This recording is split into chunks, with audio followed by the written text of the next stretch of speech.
Alors, t'en es où? À 32 semaines d'aménorrhée.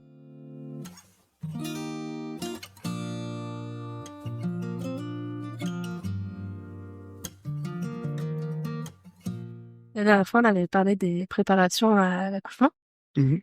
et on s'était dit qu'on ferait un point peut-être sur celle du transfert, notamment. Est-ce que tu nous expliquerais de quoi est constituée la préparation au transfert pour commencer?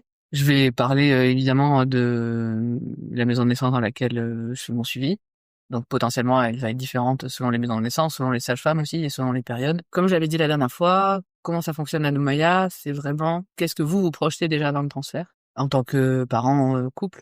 En général, c'est lié à des peurs, des questions de peut-être deuil ou remise en question du projet, que ce soit dans le cadre d'une réorientation en cours de suivi ou au moment de l'accouchement. Il y a des maisons de naissance, par exemple, qui vont parler de transfert tout le temps, qui vont pas faire de distinguo entre réorientation et transfert. Je pense que ça a tendance à de plus en plus être commun de parler de réorientation quand c'est avant que le travail commence, donc jusqu'à J-1, on va dire. À partir du moment où la femme est en travail, là, on parle vraiment de transfert parce que elle va être amenée à une autre équipe pendant l'accouchement. Donc, on répond à cette question, ce que ça nous évoque, ce que ça peut nous créer comme peur, et surtout aussi ce que ça vient questionner aussi chez nous. Et à partir de là, en fait, ce qui va se passer du côté de la sage-femme, c'est qu'elle va vraiment déconstruire les idées reçues qu'on peut avoir, répondre aux éventuelles questions très pratiques. Est-ce que vous restez avec nous, pas avec nous? Est-ce que il faut déjà avoir donné un projet de naissance ou pas? Une fois qu'on a répondu à tout ça, quelles sont les peurs à travailler? Quelles sont les choses qu'on peut mettre en place pour répondre aux besoins du couple, de la femme, pour que si jamais ça avait lieu, ce soit le plus compris et le mieux vécu possible. On n'est pas forcément d'accord sur ce qui se passe dans le sens où on avait espéré autre chose, notre projet était autre chose, mais disons que la faculté qu'on va avoir de pouvoir accepter ce changement même en cours de travail va être adoucie par le fait que on y a été préparé, que notre sage-femme est là avec nous et que c'est pas une annonce brutale venue de nulle part qui nous est imposée. Sauf mon cas de code rouge, hein, on est d'accord, mais sinon, on va dire la plupart du temps, c'est des choses même qui sont discutées pendant le travail, soit avec le conjoint, soit avec la parturiente, même à la demande de la parturiente certaines fois. Dans cette préparation, ça donne aussi, je trouve, beaucoup de pouvoir à la femme, dans le sens où c'est là aussi qu'on réalise que ça peut venir de nous et qu'on nous demandera le choix jusqu'au bout, sauf, comme je disais, en cas de code rouge, donc pronostic vital engagé, où là, il est évident que, comme pour un accident de la route, on demande pas l'avis de la personne, quoi. Et je trouve que c'est aussi ça, accepter l'idée, mais c'est aussi se dire, j'aurai aussi mon mot à dire et ma capacité à répondre à ça et à être en accord avec moi-même et la sage-femme à ce moment-là. Mm. Il y a aussi beaucoup de femmes dans nos épisodes qui parlent du fait que elles avaient une telle confiance aussi en relation à leur sage-femme, qu'il y a aussi la confiance du choix du transfert de cette proposition en se disant, bah, si elle me le propose là, je lui fais tellement confiance et j'ai tellement compris comment elle fonctionnait depuis tous ces mois que je sais que je peux écouter ce qu'elle a à me dire, presque les yeux fermés, accepter un transfert. Donc, je parlais de l'accepter parce qu'on est un peu acteur, mais l'accepter aussi parce qu'on a confiance que c'est un choix qui est pertinent et qui n'est pas à notre détriment. Je suis tout à fait d'accord. Moi, c'est mon cas. Ça a été une des choses que j'ai très rapidement dit dès mon premier suivi, enfin dès ma première préparation au transfert pour mon premier suivi. C'était de dire, je sais de toute façon que vu que vous me connaissez, qu'il y a une confiance qui est réciproque, que vous connaissez mon profil, que si à un moment donné vous évoquez cette idée, vous y aurez mûrement réfléchi et que c'est pour répondre à un besoin, soit de moi, soit du bébé, il n'y a aucune raison que je m'y oppose. Dans la vie de tous les jours, je peux être quelqu'un qui va avoir des idées sur certaines choses, qui va vouloir en discuter, etc. Au moment de mon accouchement, il a toujours été très clair dans mon discours avec mes sages-femmes que si elles en venaient à ça, je leur faisais absolument confiance, comme tu viens de le dire, sur leur choix et que j'irais dans le sens de ce qu'elles me proposent. Je résisterai pas parce qu'en fait, j'ai le sentiment, et ça m'appartient, mais que si je me mets à résister, ça risque aussi de créer plus de résistance au niveau de mon accouchement et de mon bébé. Et que finalement, un transfert qui pourrait être un transfert tranquille avec une issue potentiellement toujours physiologique, ou en tout cas le plus proche possible, le fait de créer de la résistance et de s'arrêter, ce qu'on a pu entendre d'ailleurs de certains transferts des fois mal vécus dans nos invités, de se dire, est-ce que quand j'écoute ces femmes, c'est pas inspirant pour me dire, accepte. Après, c'est plus facile à dire Ah qu'à non, mais faire on est aussi. d'accord que là, Mais c'est c'est très là où, théorique, hein. c'est là où les échanges, que ce soit avec les sages-femmes ou tous les professionnels de la périnatalité, travailler le transfert dans toutes ces sphères, que ce soit avec la sage-femme ou avec quelqu'un qui fait de l'autonomie et un psy et toutes sortes de thérapeutes ou de psy qui peuvent accompagner. C'est aussi un point qui est intéressant à déconstruire pour justement peut-être accéder au fait de ne pas résister le jour J. Ça coule pas de source de ne pas Ah non, résister c'est sûr. quand on va à l'encontre, à part, comme je te disais, cette notion quand même où toutes ces femmes nous ont beaucoup partagé que c'était clairement pas leur projet. D'ailleurs, certaines ne voulaient pas en entendre Bah, parler. bien Enfin, il y sûr. avait plusieurs dimensions où c'était vraiment pas ce qu'elles voulaient, plusieurs types de personnalités. Et il y a eu quand même cette dimension commune de la confiance qui amenait le jour J à se dire, bah, je suis allée jusqu'au bout de ce que je pouvais aller, donc c'est OK, en fait. Soit on transfère à cause de mon bébé, soit on transfère parce que moi, je suis en détresse d'une manière ou d'une autre parce que je commence à fatiguer. Et je connais tellement bien ma sage-femme que je suis OK avec ça. Mmh. Même les femmes qui me disent: «Je sentais qu'il y avait quelque chose qui bloquait Voilà. au niveau de bébé», ou elles ont cet instinct aussi à un moment donné de se dire: «C'était pas encore, prononcé par ma sage-femme ou par moi, mais je sentais dans mon corps que», et en fait, quelques minutes plus tard, on a eu des témoignages comme ça où la sage-femme me dit: «Là, on va commencer à y réfléchir», et en fait, c'est OK. Parce que la Oui. femme Le sent sentir dans déjà. son corps, Mm. en fait, la chose, et je pense que c'est ça aussi qui est intéressant, dans l'accompagnement global et dans ce qu'on vit en maison de naissance. On a tellement, brassé le sujet de ce qui se passe dans notre corps et de ce qui va nous traverser, même quand c'est la première fois et que tout est inconnu. L'instinct et la confiance qu'on peut avoir en soi, en l'autre, en son corps, en son bébé, fait que potentiellement ces warnings vont instinctivement s'allumer et vont faire que ça va, couler de source d'une certaine façon. Mm. Et ce que tu dis, pour rebondir, il y a une séance d'autonomie, en tout cas dans notre cas, qui a été dédiée à ça, qui est vraiment intéressante. C'est abordé très différemment pour le coup. On parle pas du tout des peurs projetées ou de vraiment, l'hôpital. C'est tourné plutôt autour du partenaire et de comment, même si dans le pire des cas, c'est une césarienne d'urgence, il sera peut-être même pas présent dans le bloc ou à l'écart, pas en contact physique, vu qu'on sait qu'il y a des césariennes où le conjoint peut être en contact physique ou pas, ça dépend des cas. Comment en fait, on peut nourrir cette présence, cet amour, cette faculté en fait à se nourrir de tout ce lien qu'on a créé pour que finalement ça existe quelle que soit la situation. Alors c'est une séance éprouvante, hein, en vrai, je l'avais évoqué dans l'épisode consacré à l'autonomie, mais je trouvais ça intéressant. Et une dernière chose aussi, quand j'ai écrit mon projet d'accouchement, pour ceux qui ont eu la curiosité ou qui ont encore envie, on a partagé mon projet de naissance du coup anonymisé sur la page de l'épisode consacré à l'entretien prénatal précoce et au projet de naissance. Et la première phrase qui est écrite, c'est aussi que je faisais confiance à la nouvelle équipe qui allait me prendre en charge. J'ai tendance à croire que mes sages-femmes en qui j'ai toute ma confiance me transfère et me confie à une autre équipe. Quelque chose que moi je peux faire, aussi difficile que ça puisse être, c'est un travail de confiance envers ces nouvelles personnes aussi. Alors encore une fois, on est très théorique dans ce que je dis. J'ai de la chance que ça ne soit pas arrivé et j'espère que tout se passera très bien aussi pour ce nouvel enfant. Mais c'est, je pense, quelque chose que j'aurais beaucoup en moi.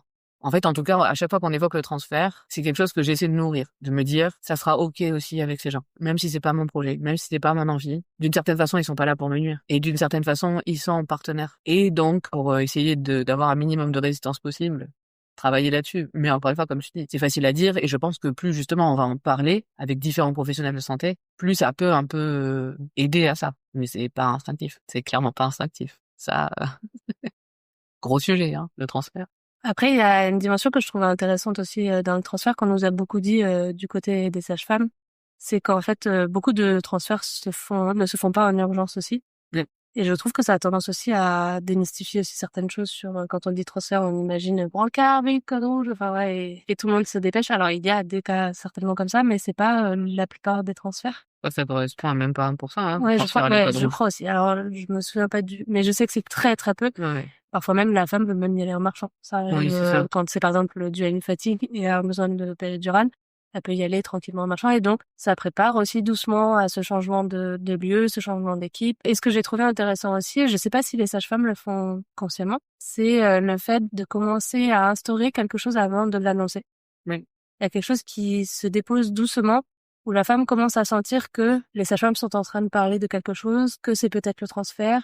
Et du coup, elle commence déjà à se sortir un peu peut-être de ces... Alors, toutes ne le font pas. Il y en a qui étaient plus dans leur bulle que d'autres. Mmh. Parce que j'ai pas le souvenir qu'on ait des gens qui étaient choqués quand nous en parlait de leur transfert. Non, Après, on n'en a pas eu énormément dans nos interviews, mais on en a eu quand même quelques-uns. Et souvent, ouais, il y avait cet effet un peu Par exemple, la sage-femme qui parle avec la sage-femme de soutien et qui commence à un peu en parler, commence un peu à en parler au mari. Le mari, du coup, a une façon de changer aussi, qui amène quelque chose aussi dans l'espace et qui fait soit évoluer la situation, soit qui prépare la femme à un changement de situation aussi.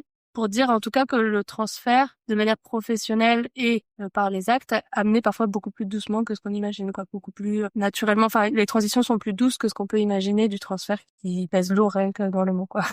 C'est très juste ce que tu viens de dire. Et d'ailleurs, entre-temps que j'ai aussi fait la séance de préparation à la douleur, c'était une séance où on était 3 couples. Il y avait un couple en particulier qui avait une appréhension assez grande du transfert, notamment liée à la demande de péridurale, parce que c'est son premier enfant, qu'elle a 37 ans, donc un profil un peu anxieux à ce niveau-là, où elle se dit que elle fait partie des statistiques qui font que les chances de transfert sont élevées. Je comprends que ça puisse faire partie de la peur de quelqu'un, hein. On a tous nos peurs plus ou moins rationnelles, plus ou moins liées justement à des chiffres, à des choses de notre passé ou pas. La sage-femme qui était présente, donc qui nous faisait cette préparation, elle a beaucoup écouté ça et elle cite un exemple. Elle dit, en fait, souvent, en effet, la sage-femme 2 va être appelée peut-être un peu plus tôt que prévu. Souvent, la sage-femme 2 est appelée à la fin de l'accouchement.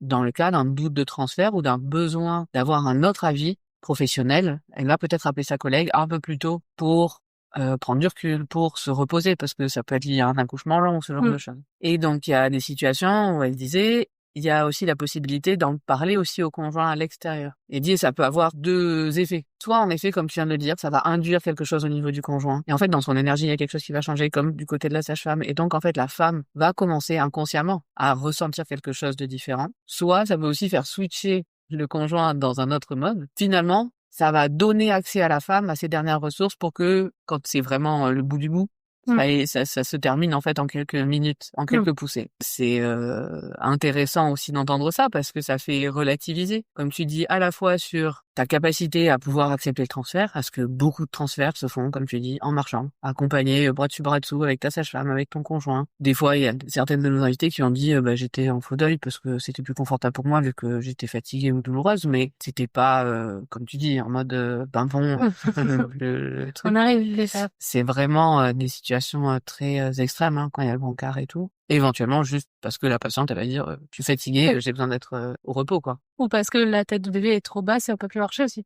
Parfois, Oui, il y a cette idée aussi où la tête est si basse que tu peux plus tellement marcher ou t'asseoir. Exactement. Oui, tout à fait. Des fois aussi, le fait que il y a un doute et qu'il y ait l'espace de pas attendre justement l'urgence, mais d'en discuter avec la collègue, avec le conjoint et tout, peut aussi changer quelque chose et finalement aboutir, alors qu'on avait l'impression qu'il y aurait peut-être un transfert au bout, à une situation où ça finit à la maison de naissance. Tout n'est pas tant acté, même quand c'est évoqué finalement. Et parfois, oui, on a eu des gens qui nous ont dit que la sage-femme en avait parlé parce que c'était la limite. Mais ça s'est débloqué d'une manière ou d'une autre, soit ça a boosté aussi la femme. Typiquement, on a eu différents épisodes où on a dit, le fait de vider ou pas la vessie, le fait de changer de position, le fait que le conjoint sache. Des fois, c'est un petit truc qui va faire que, hop, ça débloque et ça va amener à quelque chose de nouveau. Et ça fonctionne pas toujours, on est d'accord, hein, mais elles attendent pas la limite, en fait. Elles le font un peu avant cette limite, mais aussi parce qu'elles nous connaissent. Encore une fois, parce que c'est de l'accompagnement global. Et donc, en fait, avant d'atteindre ce point de non-retour, elles mettent en place, avec beaucoup de douceur, plein de petites choses. Vont faire des propositions. Oui, ça me rappelle un peu aussi la réorientation. Par exemple, si un bébé est en siège, en tout cas à dos moyen, encore une fois, ne dépasse pas un certain nombre de semaines. Après ça, c'est sujet à réorientation, même si le bébé se déplace après cette date-là. Et en fait, elles actent une date, et après, plus rien ne changera. Le dossier est acté.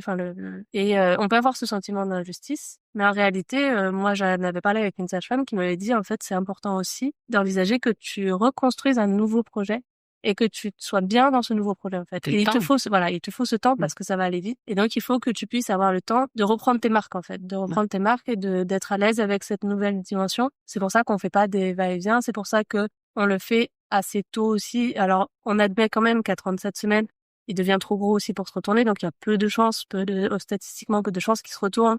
Même si, voilà, c'est possible et on ne sait pas ce qui peut se passer. On fait suivant tous ces points-là. Et du coup, j'avais trouvé ça hyper rassurant aussi en se disant si le bébé est dans le mauvais sens, on peut trouver ça injuste parce qu'il pourrait se retourner 2 jours après le fait que ça soit acté. Et c'est très frustrant. Mais en réalité, vu sous cet angle, en se disant oui, du coup, ça me permet de me réapproprier un nouveau projet alors qu'on est au dernier moment et pour éviter tout cet effet de vitesse, comme tu disais, d'urgence. Et ça me rappelle notamment Michel Audin qui, dans un des épisodes de La Matrescence, en parlait, des césariennes, et qui expliquait notamment que il valait mieux une césarienne programmée qu'une césarienne d'urgence.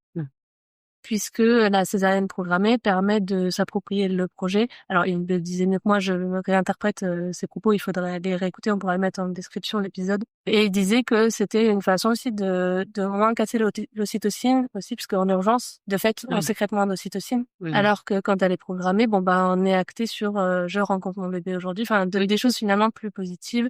Alors qu'on pourrait imaginer qu'il vaut mieux aller jusqu'au bout, tenir au maximum à notre projet physiologique jusqu'au bout. Et en fait, c'est discutable et j'ai trouvé ça intéressant. Cette dimension aussi de se dire vaut mieux parfois faire les choses autres mais plus doucement que de tenir coûte que coûte à ce qu'on veut et qu'après tout casse d'un coup et que ce soit beaucoup plus ébranlant finalement. On peut se retrouver plus facilement du coup avec des chocs post-traumatiques ou ce genre de choses. C'est quelque chose qui a été évoqué, cette fameuse préparation à la douleur, dans cette idée où ce couple avait une grosse appréhension à ce niveau-là. Ça a été évoqué et notamment la sage-femme parlait en effet que de se faire à l'idée de reprendre un peu la main sur, comme tu dis, un nouveau projet, évite ou réduit, selon les personnes, les chocs post-traumatiques. Parce qu'en l'occurrence, dans ce couple, c'était le mari avait très peur que sa femme, en cas de transfert, ait un choc post-traumatique. Et je pense qu'en effet, le cerveau induit tellement de choses, notamment, comme tu disais, en fait, dans la production hormonale, que c'est forcément pas souhaitable, cette situation de réorientation, de transfert, et ça peut être frustrant. Mais comme tu dis, si on essaie de voir ça avec un peu de recul, je me suis moi beaucoup questionné là-dessus. J'ai fait face plusieurs fois du coup à ces préparations et je crois que c'était un peu mon biais pour me mettre en paix avec l'idée, de me dire au moins j'ai le temps de me faire à l'idée. Parlons-en.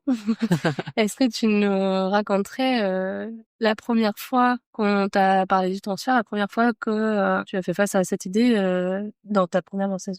Alors moi, ça s'est passé en plusieurs étapes. La première fois, moi, une des premières questions, je crois que je l'avais dit dans un épisode, les premières questions que j'avais posées quand j'ai découvert une maison de naissance, peut-être à mon premier rendez-vous, c'était est-ce que moi j'ai le droit de demander un transfert si à un moment donné je me sens plus, si j'ai trop mal, si je suis trop fatiguée et tout. On m'a dit oui, c'est ton accouchement, tu décides, c'est toi. Donc là je me suis dit ok go, ok en fait ça peut même venir de moi. Donc déjà ça a été abordé où je me disais j'ai le droit et je suis maîtresse de ce qui va se passer, enfin maîtresse de ce qui va se passer. En tout cas, je pourrais avoir ce pouvoir-là, ce qui était super important pour moi. Je savais pas ce que c'était ni d'être enceinte, ni d'accoucher, ni quoi que ce soit. Je débarquais dans ce monde, moi je m'étais jamais intéressée au sujet, donc tant dire que j'avais beaucoup de questions. Et après il y a eu donc la fameuse première préparation au transfert. C'était une séance que j'ai vécue assez bien de manière très pragmatique. On avait des questions, en fait elles nous ont délivré beaucoup d'informations. Et ça s'est assez bien passé. Et en fait, en parallèle, je sais plus si c'était quelques jours ou en tout cas peu de semaines après, j'ai eu la fameuse préparation à toutes les éventualités en autonomie. J'ai tout vidé. Je pense que toutes mes peurs, en fait, se sont lâchées à ce moment-là. J'ai beaucoup, beaucoup, beaucoup pleuré parce que c'est évidemment pas ce que je souhaite et que je réalise à ce moment-là que c'est inconcevable pour moi que mon conjoint ne puisse ne pas être là. Et je crois que c'était ça, moi, et je crois que c'est toujours aujourd'hui un peu le cas. Hein. Je crois que finalement, j'ai confiance que quelle que soit l'issue, ce sera le meilleur choix pour mon bébé et pour moi. Moi, je pense que ce que je redoute le plus, c'est que il n'y ait pas mon conjoint. C'est vraiment l'idée de faire face à ça seul. Et c'est pas un reproche que je vais faire, mais je crois que quand on a un accompagnement si doux, si proximal avec les professionnels, où on n'a plus tellement notre partenaire et tout ça, j'ai vraiment le sentiment d'être face à un gouffre en fait. Si je m'imagine seul dans une situation alors que concrètement je le serai pas. Je le sais que je le serai pas. Je sais que les gens seront là et c'est pour ça que j'ai dit je travaille beaucoup moi sur le fait de d'accueillir la nouvelle équipe. L'idée que si ça a lieu, il y aura des gens en fait, en vrai, et qui seront là pour mon bien. Et c'est ça moi qui me rassure le plus. J'ai l'impression, tu sais, que c'est comme si on me mettait sur une tyrolienne et qu'on me disait ah salut. Alors que pas du tout. Tu vois? Et je pense que du coup, pour moi, c'est vraiment une nécessité que si à un moment donné, il y a besoin d'une réorientation ou d'un transfert, que j'ai le temps de m'y faire.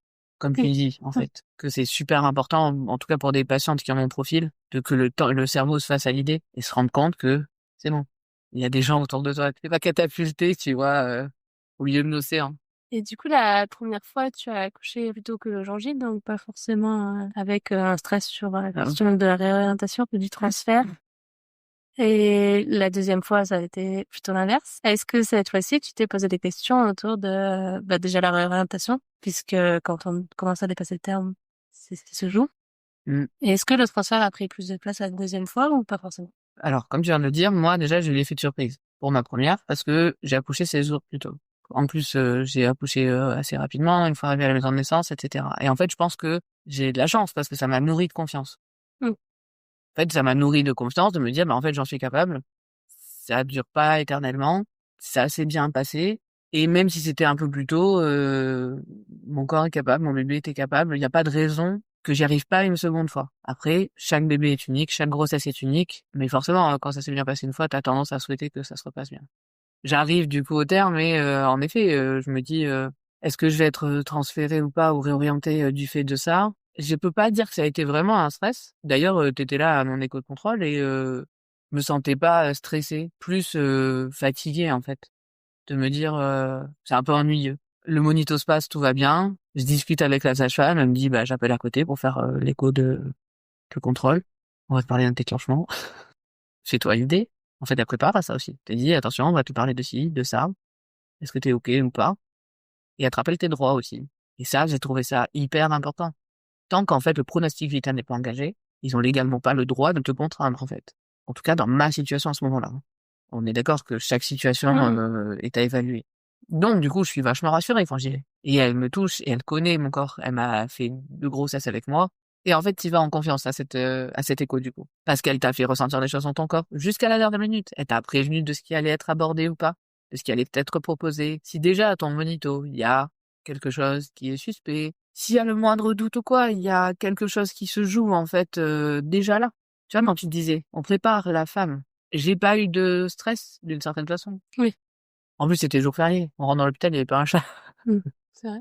C'était très spécial d'ailleurs. C'est la première fois de ma vie que je rentrais dans un hôpital vide, ambiance particulière. Mais au final, moi, l'effervescence des hôpitaux est un facteur de stress. Le bruit, les lumières, l'agitation, tu vois. Alors que là, bah finalement, T'as eu de la chance presque. bah, non mais en fait du coup tu vas à ton écho, t'es seul dans les couloirs. J'étais avec Ouais. toi, donc t'es avec une amie. Enfin, c'était très calme en fait. Tout était calme ce jour-là, tu vois. Donc il s'avère que tout va bien. Finalement, le soir même, je commence à contracter, donc je commence le travail, etc. L'accouchement plus long que le premier, où je découvre la latence, où je découvre la désespérance, toutes ces phases dont j'avais vite fait entendu parler et que j'avais pas du tout connu pour mon premier accouchement. Et où là, je me dis à un moment donné, j'ai vraiment besoin d'aide, mais ma sage-femme n'en dit rien. Elle me dit juste: «Viens, on va dans le bain, machin». Je la suis en fait dans ce qu'elle me propose. Et puis au final, c'était trop bien. Mm. Il y a un moment où vraiment j'ai été dans le mal, je pense que c'était la désespérance vraiment, où je dis pour la première fois, un truc que j'avais pas du tout dit pour mon premier accouchement. Je disais va falloir m'aider et tout, j'en peux plus et en fait ça se passe. Fallait dans le bain et là moi c'est ma péridurale quoi. Alors que j'avais jamais projeté d'accoucher dans l'eau. C'était assez fou. J'étais pas juste dans de l'eau inerte, elle me massait avec le jet, etc. Donc ça jouait beaucoup, je pense. Et le fait de sentir la tête du bébé, enfin bref, il y a tout un tas de trucs comme ça qui font que à ce moment-là, tout ce qu'elle me propose devient dingue et m'aide à terminer vraiment finalement en une demi-heure. Et après coup, je lui dis, est-ce que toi, je lui dis parce que moi, en fait, vu que tu m'accompagnais, j'ai pas eu de peur du transfert. Mm. Moi, je me suis senti à un moment donné donc dans la phase de désespérance, mais j'ai pas projeté d'aller à côté. J'étais pas à ce stade-là, en tout cas. Je m'en approchais, je pense, mais j'y étais pas encore. Et je lui ai demandé après l'accouchement, pendant les visites postnatales, tu sais, à domicile. J'ai dit, et toi, tu as pensé? Elle m'a dit, la toute première fois que t'es arrivé le matin, parce que du coup, je fais un aller-retour sur une des phases de latence.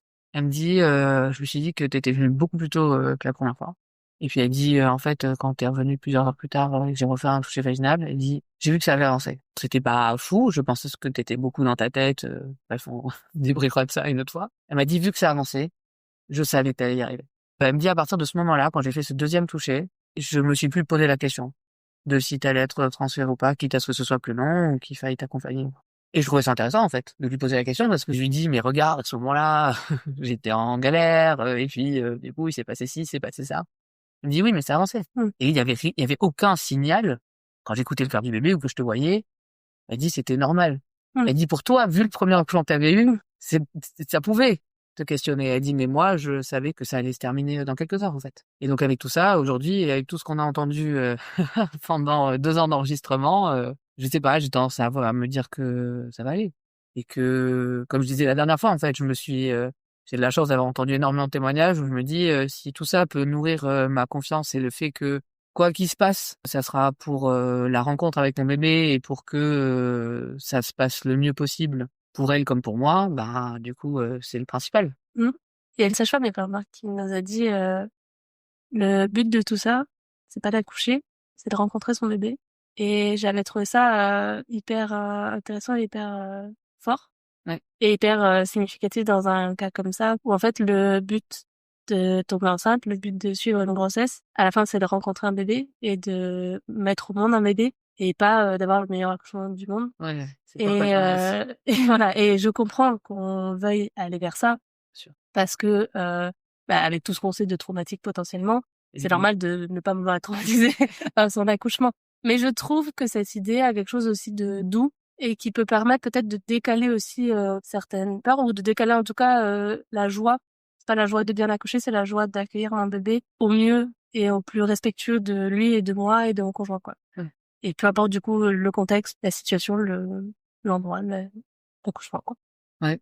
J'ai été là au forum pour la semaine mondiale de l'allaitement maternel là, et j'avais mis des cartes postales des podcasts avec notre phrase il n'y a pas de bon accouchement, l'histoire qui compte c'est votre rencontre. Et une maman qui s'arrête et qui nous dit, qui voit pas ça, hein, qui au début parle avec la sage-femme, moi, et qui avait un projet d'accouchement à la maison de naissance qui a été réorienté. Et puis à la fin, d'autres gens parlent, on passe, et elle voit la carte postale et elle la regarde et elle me dit, ouais, elle est trop chouette cette phrase, c'est tellement vrai.